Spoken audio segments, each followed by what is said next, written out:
Assalamualaikum warahmatullahi wabarakatuh. Perkenalkan, nama saya Muhammad Rupianwar dari kelas 3D Agroteknologi. Di sini saya akan menjelaskan tentang struktur DNA, sintesis protein, dan pewarisan sifat. Struktur DNA.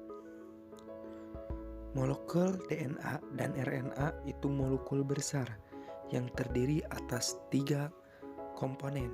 Yang pertama ada gula pentosa.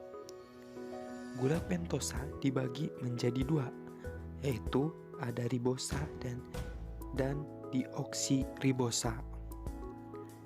Yang kedua yaitu ada gugus fosfat. Nah, yang ketiga atau terakhir yaitu ada basa nitrogen. Basa nitrogen dibagi menjadi 2, yaitu terdapat purin dan pirimidin. Kedua komponen ini dibagi lagi, terdapat bagian-bagiannya. Purin dibagi menjadi adenin dan guanin, sedangkan yang pirimidin dibagi menjadi 3, yaitu ada sitonin, timin, dan urasil.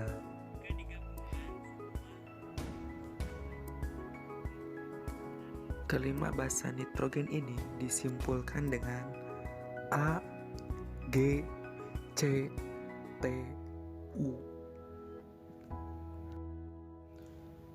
Sintesis protein. Sintesis protein ialah proses pembentukan protein terjadi dalam 2 tahap, yaitu transkripsi dan translasi. Transkripsi. Ada beberapa tahapan terdapat di transkripsi. Di antaranya yang pertama RNA polimerase, yaitu membuka DNA dan membuat RNAM. Yang kedua promotor, itu adalah titik awal. Yang ketiga terminator, yaitu titik akhir.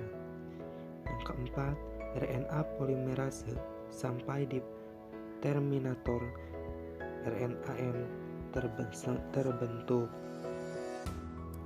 Translasi.